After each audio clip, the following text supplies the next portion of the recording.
मैं Priyanka सुनवानी, assistant professor इतिहास विभाग, डीवीएस कॉलेज। आज हमारा पेपर है history of modern India, BA 5th semester का फर्स्ट पेपर। हमारा टॉपिक है भारत का आर्थिक इतिहास, जिसमें हम पढ़ेंगे कृषि का वाणिज्यीकरण एवं कृषकों की स्थिति। आधुनिक भारत के इतिहास में कृषकों की स्थिति हमेशा से ही चिंतनीय रही है। ब्रिटिश औपनिवेशिक शोषण के परिणाम स्वरूप भारत में कृषकों की स्थिति पर ही सबसे ज़्यादा नकारात्मक प्रभाव पड़ा, जिसमें एक सर्वाधिक महत्वपूर्ण और ज्वलंत मुद्दा है कृषि का वाणिज्यीकरण। भारत में ब्रिटिश की औपनिवेशिक नीतियों का एक और परिणाम के रूप में इसको हम देख सकते हैं।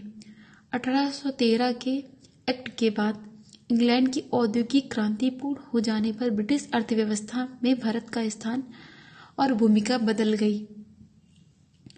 अब वह एक बाजार के रूप में कार्य करने लगा। ब्रिटेन ने भारत का प्रयोग कच्चे माल के स्रोत के रूप में और तैयार माल के बाजार के रूप में किया। इसके लिए उसे कृषि का वाणिज्यीकरण करना आवश्यक था। इसके साथ ही लगान की नकद वसूली तथा मुद्रा विनिमय के आम हो जाने के कारण किसान को अब पैसे की भी जरूरत बढ़ी। वह ऐसी फसल पैदा करने के लिए बाध्य हो गया जिनको आसानी से बाजार में बेचा जा सकता हो।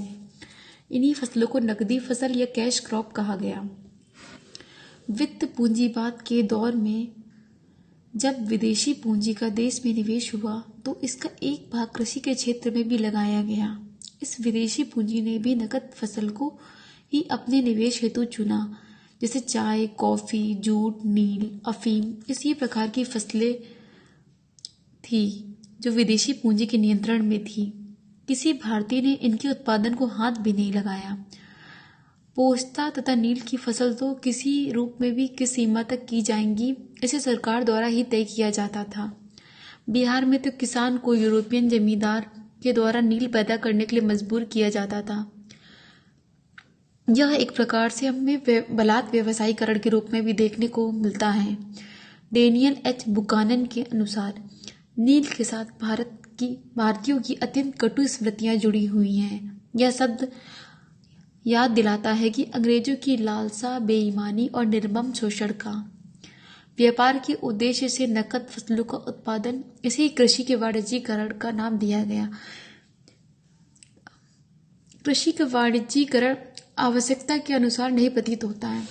भारतीय इतिहास में जब हम पढ़ते हैं तो यह समझ पाते हैं कि यह एक बलात् व्यवसायीकरण या इम्पोस्ट किया गया कॉमर्शलाइजेशन था, क्योंकि कृषक चाह कर भी इसे मना नहीं कर सकता था, जैसे हम नील विद्रोह में देखते हैं। कृषि के इस वाणिज्यीकरण ने भी किसानों के शोषण एवं उत्पीड़न की प्रक्रिया को और तीव्र किया। पहले से कृषकों की स्थिति खराब थी और इस वाणिज्यीकरण ने कृषकों के शोषण एवं उत्पीड़न को और अधिक बढ़ाया। वाणिज्यीकरण का तात्पर्य विश्व बाजार के लिए कृषि का उत्पादन, परंतु साथ में हमें यह भी याद रखना चाहिए कि जो भारतीय कृषक थे उनकी स्थिति अत्यंत दयनीय थी। इस स्थिति में अंतर्राष्ट्रीय कीमतों एवं व्यापार के उतार चढ़ाव का सीधा असर भी किसान पर पड़ने लगा। जब अमेरिकी गृह युद्ध हुए तो भारत में कपास की खेती का क्षेत्र बहुत अधिक बढ़ गया था, परंतु जैसे ही अमेरिका के गृह युद्ध समाप्त हुए तो फिर भारतीय कपास के दाम इतने कम हो गए और अमेरिकी कपास को अधिक तवज्जो दी गई। इससे भारतीय कृषकों को बहुत अधिक नुकसान पहुंचा। इसी को हम इस आधार पर समझ सकते हैं कि जैसे कि वैश्विक बाजार पे जब फसलों के मूल्य ऊपर या नीचे उतार चढ़ाव देखने को मिलता था तो उसका प्रभाव भारतीय कृषि पर भी पड़ने लगा। जो भारतीय कृषक अभी उसको सहन नहीं कर सकता था, क्योंकि उसकी बार्गेनिंग पावर, मोल भाव की क्षमता अत्यंत कम थी। विश्व बाजार में भारतीय किसान को उन्नत कृषि वाले देशों के किसानों से प्रतिस्पर्धा करनी पड़ रही थी। अपने कम पूंजी निवेश, उत्पादन के पिछड़े तरीके तथा भूमि की कम होती उर्वरता के चलते किसान दूसरे देशों के किसानों की तुलना में न केवल कम अनाज पैदा करता या कम फसल उत्पादन करता, अपितु अधिक लागत पर भी पैदा करता। अतः विश्व बाजार में उसे हानि ही उठानी पड़ रही थी। दूसरे भारतीय किसान के बारे में A.R. देसाई ने लिखा है कि वाणिज्यीकरण के कारण धीरे धीरे मध्यस्थ या व्यापारी पर कृषक निर्भर हो गया और अपनी बेहतर माली हालत के कारण व्यापारियों ने किसानों की गरीबी का भी पूरा लाभ उठाया।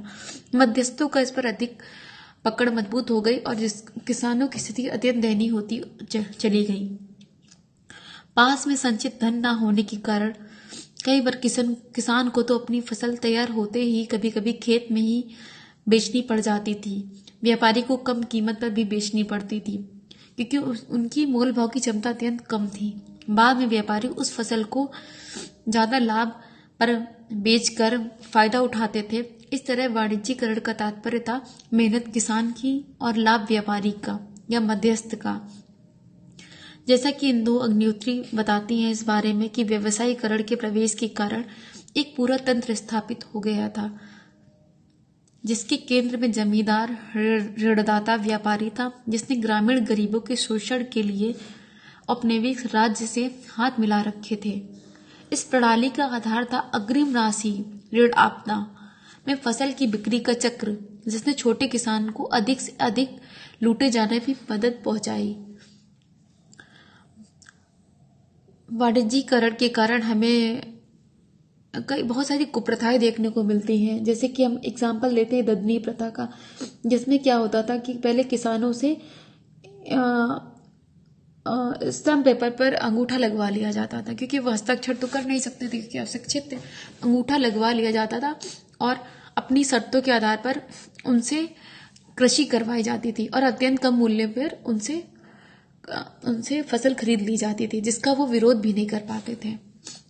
जिस अनिल विद्रोह में भी हम यह देखते हैं और इसके अलावा अन्य कई कृषक विद्रोह हुए जिसमें हमें देखने को मिलता है। वाणिज्यीकरण ने कृषि के क्षेत्र में विशिष्टीकरण को बढ़ावा दिया। भारत में यातायात के साधनों का विकास वाणिज्यीकरण का एक मुख्य कारण था।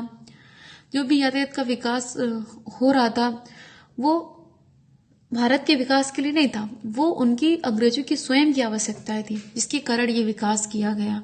इस विकास के कारण यह संभव हो पाया कि अब प्रत्येक क्षेत्र हर फसल पैदा न करके उसके उसी क्षेत्र विशेष के हिसाब से ही फसल पैदा करे जो उस क्षेत्र के लिए सबसे ज्यादा उपयुक्त हो, जो हम आज भी देखते हैं। एग्जाम्पल के तौर पे असम में हम चाय, बंगाल में पटसन, महाराष्ट्र में कपास इसी प्रकार के विशिष्टीकरण का सूचक है। कृषि के व्यवसायीकरण का एक और महत्वपूर्ण परिणाम निकला। किसानों में अधिक लाभ की फसल अपनाने तथा कम लाभ की फसल अपनाने की प्रवृत्ति बढ़ी। किसानों में अधिक लाभ की फसल अपनाने तथा कम लाभ की फसल को ना उगाने की प्रवृत्ति बढ़ी। जैसे एग्जाम्पल के तौर पे अनाज का उत्पादन घटा। विभिन्न फसलों के दामों के उठने और गिरने के साथ साथ आबाद जमीन के उपयोग का घनिष्ठ संबंध है, अर्थात किसी फसल की बाजार दर बढ़ने के बाद अधिकांश किसान उस ओर झुके और इसकी विपरीत स्थिति में उक्त फसल की खेती भी कम हुई। इसके अलावा हम देखते हैं वाणिज्यीकरण के अन्य भी कृषकों की स्थिति पे और भी इम्पैक्ट पड़ा। जैसे ऋणग्रस्तता में बढ़ोतरी हुई, भारत के हस्तोद्योगों का भी विनाश हुआ जो कृषि से ही जुड़े हुए थे, और कृषि का विखंडन भी हमें देखने को मिलता है। धन्यवाद।